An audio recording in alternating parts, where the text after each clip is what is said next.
Hey y'all, welcome to the Medicinal Melange podcast. I'm Elizabeth, a clinical herbalist, medical astrologer, and the friend that won't let you gaslight yourself out of your own brilliance. This is where we take the guesswork out of your wellness journey and take back your autonomy in healing your body, aligning with your chart, and shedding light on your highest self's actual timeline, not the one capitalism tries to rush you through. If you're into no BS astrology, radical self-honesty, and levels of devotion to yourself you were told were too much, you're in the right place. So, how is everyone doing this week?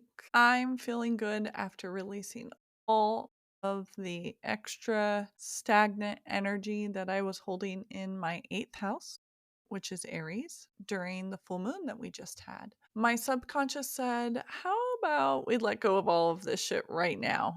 And honestly, fine by me. I had this dream where I was kind of leading up to the full moon.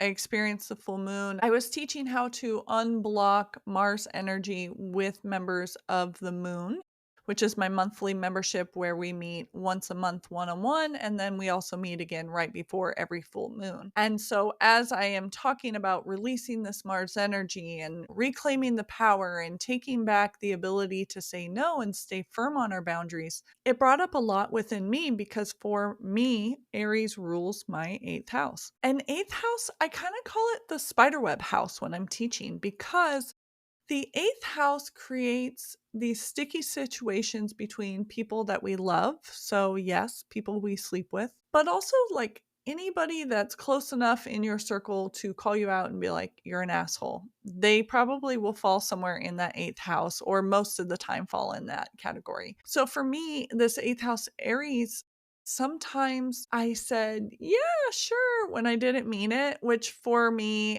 as I'm teaching this blocked Mars energy, that's a sure sign that we're having issues, that maybe we're pushing our boundaries back. They're still there, right? But we're letting them sway a little bit too much. Also, after I got through working through blocked Mars and any sort of Aries energy and teaching about it for the moon members, I also went on to have a series of dreams that basically boiled down to me taking off these heavy carvings of wood that were locked around a steering wheel. Kind of like, honestly, if you're old, it was kind of like the club, right? When you used to kind of peel it, break open one section and pull it apart, and then the club would kind of release the tension and go back down, and you could take it off. That's essentially what my dream was. But instead of the club, it was this thick, heavy, think of like wood that sit in water and how it's both very porous but also very firm and seems like it would stay hard through anything, right? It's very hardened. I started to take that off of my own steering column, and there was branches and debris and these heavy rocks, and in my dream I'm throwing it off of this steering column, and then I finally was able to drive, and I felt like I could steer, like I could move in any direction. And because I do a lot of dream work, I got a direct download of now you can take the wheel. Now we've let go of that heaviness, the bricks that we've been carrying on our back, or in this case, the stones and the vines that were keeping us trapped in that spider web. I released that with the full moon in Aries, and I am now able to steer in that direction. And I'm ready to hit the road personally. Energetically, I feel brand new. I feel ready to, again, thinking of that steering column, take control of the wheel, take control of my life and decide, okay, what direction do I want? I have a lot of ideas that I'm ready to move forward with, but I kind of have been feeling stuck in this holding pattern. And so when I was able to release it, it felt really good. Also, speaking of cars, I looked at a car that I'm trying to manifest into my life. This is a new thing that I'm doing because honestly, I care zero about cars, but I am aware of the fact that at some point, probably in the more near future than distant future, I am going to have to call in a new car, a new vehicle for me. And I want to call it in on my own terms, and also preferably when there's a great deal on, on the boards. Ultimately, I know what's meant for me will be mine, and I don't need to stress this. So I went, I looked at cars, I heard the prices, I know what I'm willing to pay and what I'm not willing to pay per month, because my biggest rule in life is not to be, car poor or house poor, right? I love experiences and experiencing things, so that, being upside down on a payment is not really in my own cards moving forward. So, there's a lot of variables here, but ultimately I know whatever's meant for me will find me, and I release any sort of anxiety or guilt or worry around finding it. And it was just about enjoying the moment, looking at cars, seeing what I liked, what I don't like, and just moving on from there. Also, in unlucky news, I did get sick yesterday. I will spare you the details, but what is very interesting is that Mercury in Scorpio right now. And yesterday, as it's there chilling in Scorpio, Scorpio is the ruler of excretory systems. And Mercury was quincunxing Neptune and Uranus. Now, Uranus is an electrical planet, as is Mercury, but with this type of energy that is very all of a sudden. When people are like, everything was going great. The wedding looked like it would be a beautiful day. And all of a sudden the storm came in. These are lightning strike moments that are either really great or not great. So Neptune is also quincunxing Mercury. So this makes things mysterious, a little foggy. Neptune is notorious for removing barriers. So anyway, Scorpio was in the 12th house for everybody that was in my area, and that is a house of health. And this quincunx creates a weird, all of a sudden energy in the excretory systems. And well, it did have me befriending the bathroom for a few hours.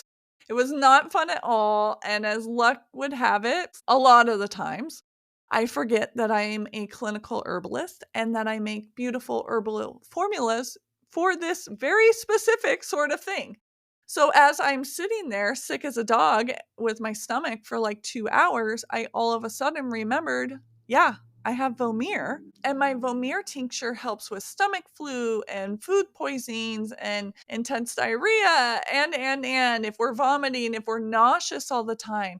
This is the fucking sleeper tincture if you have vertigo. I mean, within days, I was helping clients that have worked for years in traditional medical avenues that they went. But I took 2 dropperfuls, and within 5 minutes, my stomach settled. I was very fucking exhausted and dehydrated, but I could actually leave the 5-foot radius around the bathroom that I had marked as my own. Now, if you were like, ew, TMI, well, I think that's weird because we all poop. And also, medical astrology affects everyone. Personally, I would want to know what's happening or when things are going to happen so that way I can prepare. And also to know that there's a natural solution really lights me up inside. So hopefully, if you're listening to this podcast, you and me are the same and we're into this sort of TMI option because often it will help you in the future as well. And with that very concrete representation of medical astrology manifesting in my own body,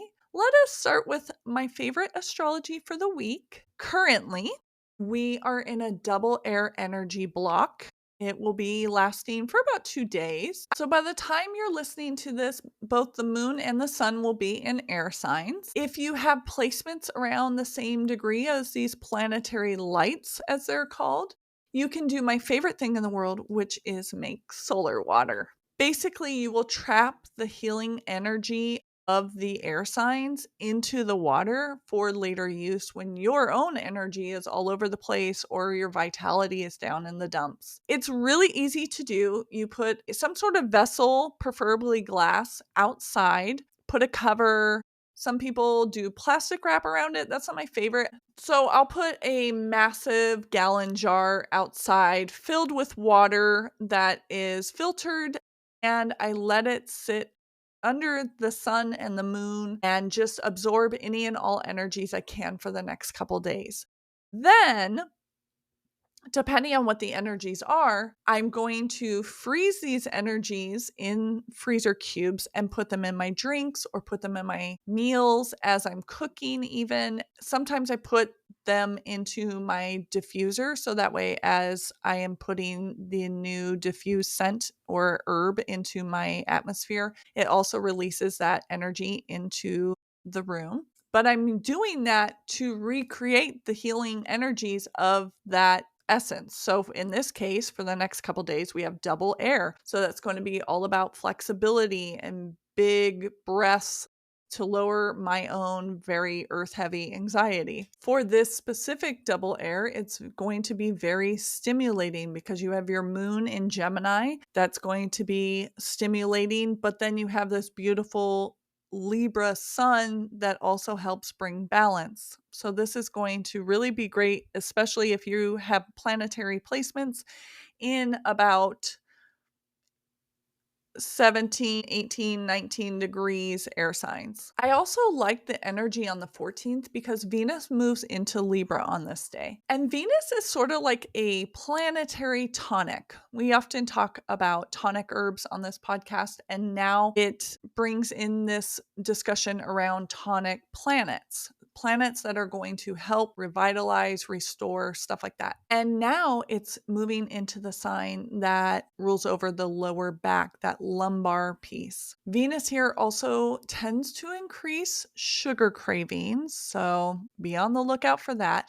But in the most luxurious way, as the day progresses, we're going to have Venus in some sort of opposition with Neptune. And this is really fun because not only are you going to have a sweet tooth and sugar cravings this day, you're also kind of going to be real chill. It's going to be an autopilot type of day. More sweets, more snacking, more naps. Maybe as you go through your day, or if you're off and it's your jam, a little bit more wine, more late night socials while you enjoy more wine and more sweets. But just know that if the scales flip in the other direction, all that sweet, lazy energy is going to be influencing how much candida is growing within your body, because candida loves sugar. So if we're indulging a little too much and not moving our own body enough, we see this boost in this overgrowth and everything kind of comes out of balance. I also want to take this time to remind you that you are not in this alone. I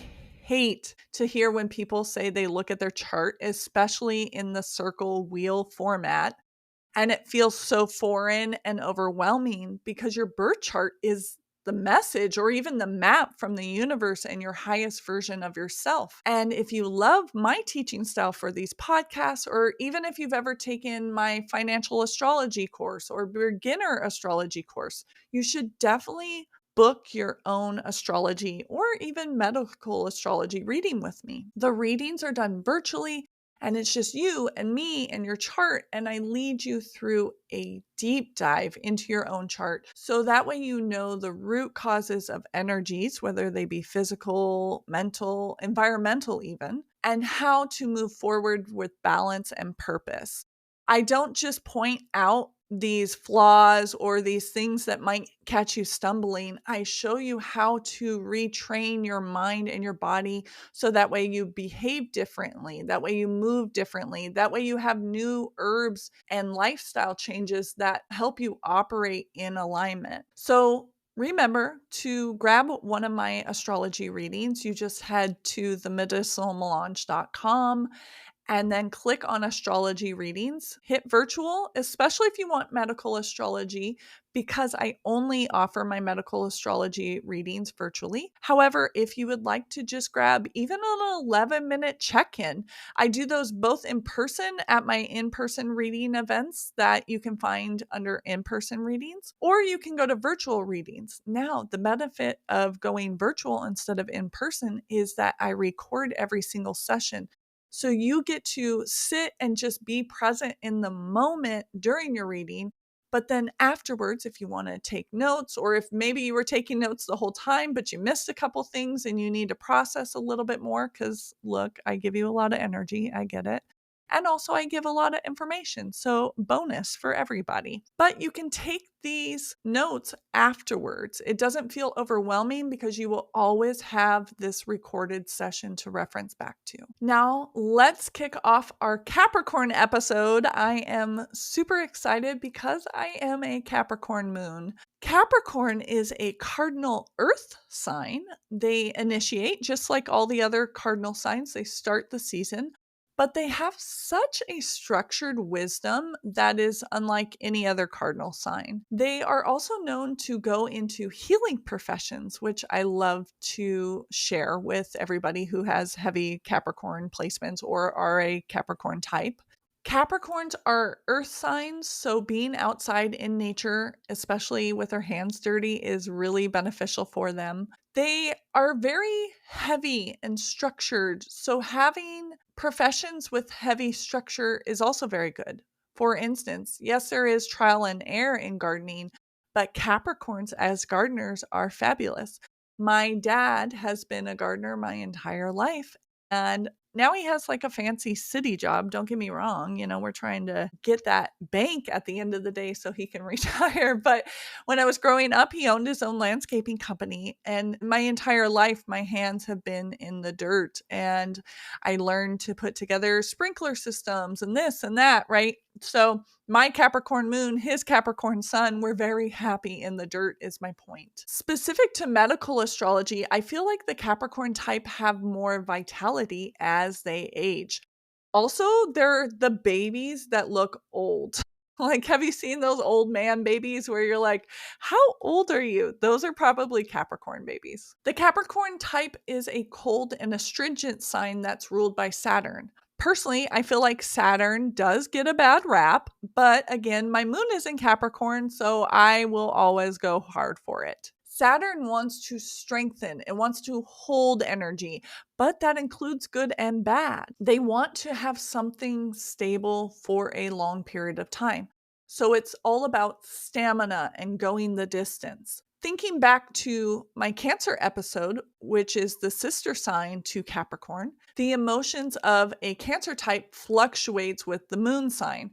But Capricorn is very stoic. The same way we kind of want to keep everything in, we want to keep stuff in. Capricorn types don't always think about the opposite action, which means Capricorn types don't always let their shit out either. I cannot tell you how many times I've been called cold or a bitch because I'm not boohoo about assholes. I'm just not. I'm not going to raise my voice when we're arguing. I'm going to tell you exactly how it is. And honestly, when I have been called cold, I'm like, and what do you want me to do about it?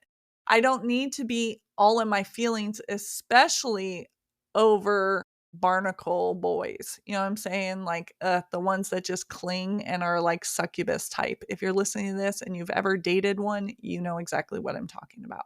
But I can feel and think and grow without the tears, without that opposite end of Capricorn, which is Cancer type, and they are always boohooing. There's no shade there. Go back and listen to my Cancer episode and you'll know. Now, this also means I don't let emotions out very often. And when I do, the delivery is with a sharp tongue because my third house is Scorpio and I have a lot of placements there too. But it's going to be delivered in this monotone, volume level, straight face, but then I get called the asshole that's cold and bitchy. So instead of letting that play out, I just don't say shit when I'm processing emotions. Now, historically, Capricorn rules over the bones and over the skeletal system in general, teeth, joints, knees especially, skin, any sort of connective tissues. I love looking at the relationship between last week's ruling planet Jupiter and this week's, which is Saturn,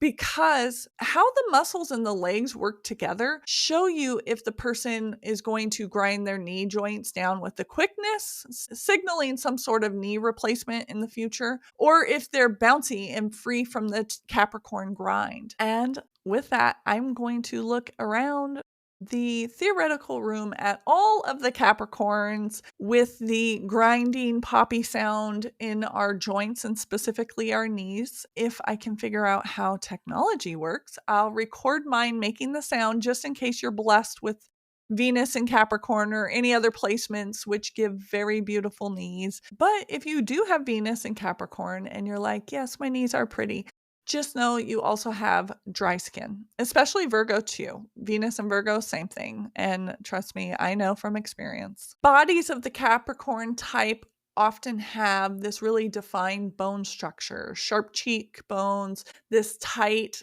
chiseled, angular jaw, but very knobby knees. It's like full door handle over here. Capricorn types are typically dehydrated a lot because of this Saturn influence in the sign, but it's not because they're fiery like Leo and Sag. It's because we forget or have little to no interest in drinking water. Personally, I can raise my hand on this one. I'll drink lemonade all day, but water, no thank you. I really have to force myself to. But that's why I love tea, because it's medically beneficial and basically flavored water. I'm sorry to say the Capricorn types have no lips. Hopefully, Capricorn type acts a certain way, because if I had to call out a Capricorn type in 2025, it's nearly impossible because this lip injection shit makes it so hard to see y'all sometimes. If you are more influenced by that Saturn side of Capricorn, you're going to be more lean. Your frame will be more lean.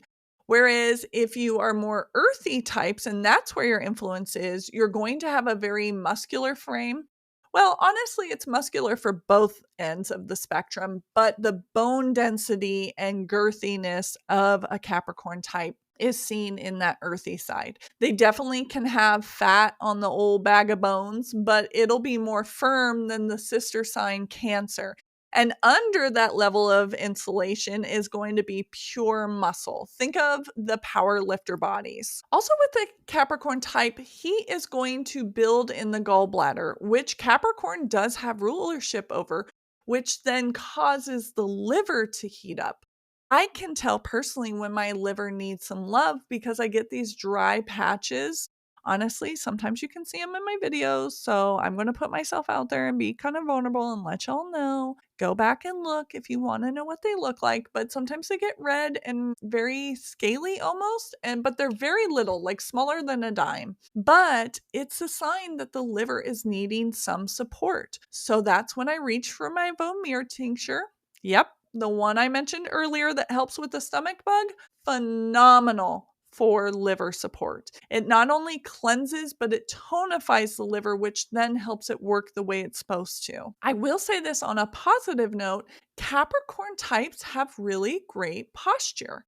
I think this is the reason why, as a 6'4" woman, I stand very straight, very prideful. It's because of my Capricorn moon and probably the fact that, my little 5' nothing mom would jam her hand into my back every time I was slouching growing up. So let's pause for 1 second and be like, hey, mom, love you. Thank you.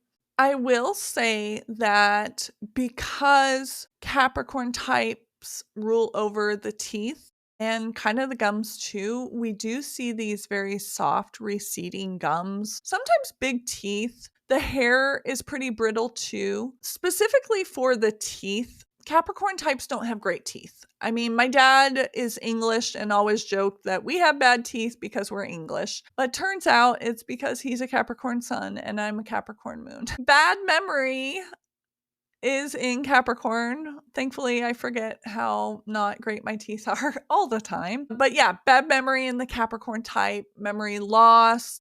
Even dementia is sometimes noted in heavy Capricorn placements. Again, grabbing a medical astrology reading to see how all of the placements work together, because it's not just one thing. That is what is most important. I talked about it earlier a little bit, but dry skin, dry Capricorn skin for the Capricorn types. As someone who has this Capricorn skin, it is almost like when I put on lotion, the lotion just sits on top of my skin. It doesn't permeate the skin barrier. And if you remember what I talked about emotionally about this Saturn type, Saturn keeps everything in and doesn't let things out. So that's great, except for when you're trying to let moisture of the lotion and the oils go in, it doesn't really work like that. I have one specific type of lotion that I can use in addition to the lotion that I sometimes use to make for myself. And the lotion that I use is not even a lotion that you can buy everywhere. It's made from a woman in Los Angeles. I actually met her at a psychic fair here in Austin, but she is originally from Los Angeles and she makes the most beautiful frankincense lotion. And as soon as I get done recording this, I'll be sure to include a link to her stuff, or at least the name of her company, in the show notes, because it's incredible. And for my Capricorn skin is pretty much the only thing that allows the moisture in without that oiliness that I feel stuck on my body all day like other lotions give me. You can most of the time tell a Capricorn type by how they walk. There's this certain way that they walk that feels anchored, that feels rooted, if we're talking earthy kind of stuff. And people trust this sign to lead them through the chaos because of this specific characteristic. They don't shake after the tower falls. They are the ones that lead through the chaos. As far as the best eating habits and just in general food, Capricorn energy burns slowly. So we don't want stimulation. We just need something that's sustainable. Collagen, mineral rich foods. Some people like bone broths. Personally, I don't eat that. So we go with more of a seaweed broth, nettle broths. These are really nutritive rich. We want steady meals at regular times because that's going to help with the digestion issues that Capricorn types see. Also, this allows the nervous system to know, okay, this is the thing that's going to come same day, same time, and it's very regular. So that way your nervous system doesn't get out of whack. Warming foods are great for the Capricorn type because Saturn is very cold. So warm, slow cooked meals, it's probably why I'm a soup girly 1000%. It could be 1,000 degrees outside, and I will always have a hot latte and a hot soup. The body doesn't like extremes, so over caffeination is also not great, but skipping meals is just as bad because you're trying to like get things done because the Capricorn type loves to work. So all in all, for your meal plan and the Capricorn type, make sure you feed yourself in a way that feels like you're feeding the future you. They're structured, they are strong, they're healthy meals. They have the wisdom to see how it's going to affect them throughout the day. I love to start the day with oatmeal. I feel like that's a wonderful, plain ass Capricorn breakfast. Now, as far as herbs that are great for the Capricorn system, the Capricorn type needs herbs that are going to support their skeletal system. Their skin, their connective tissues, even the liver, right? And the stomach. So we're going to think about mineral rich herbs, definitely.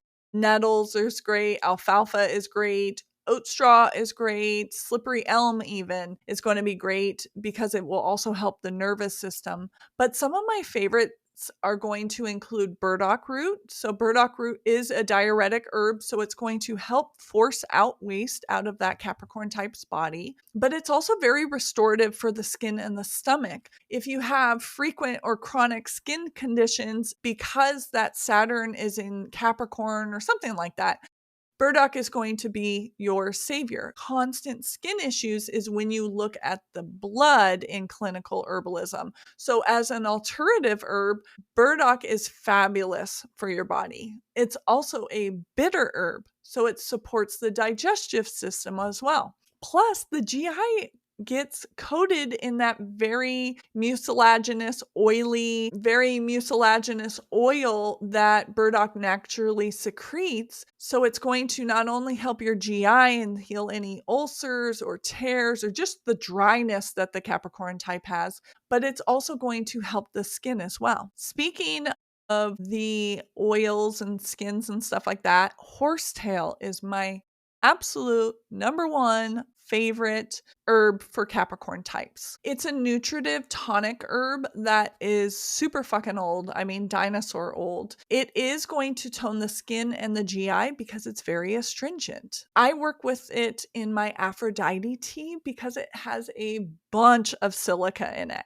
And silica helps bind the calcium in your body. So your skin looks better, your bones strengthen, which is great for women as you age too. Your hair is going to be super lush. It's just the most wonderful herb that will make you look and feel like Aphrodite. Mullein is also a solid choice for the Capricorn types, not because its affinity for lungs and anti-inflammatory properties, but rather for its softening properties, which is great for the very astringent Saturn influence over Capricorn types. It is a tonic herb that releases synovial fluids as well, which then helps move bones and joints back into place, which, if we're thinking about the Capricorn type, go back to the beginning of the episode, this is a massive issue for Caps. As far as movement and exercise goes, Capricorns love this progressive resistance, right? We like the resistance, we like putting in hard work,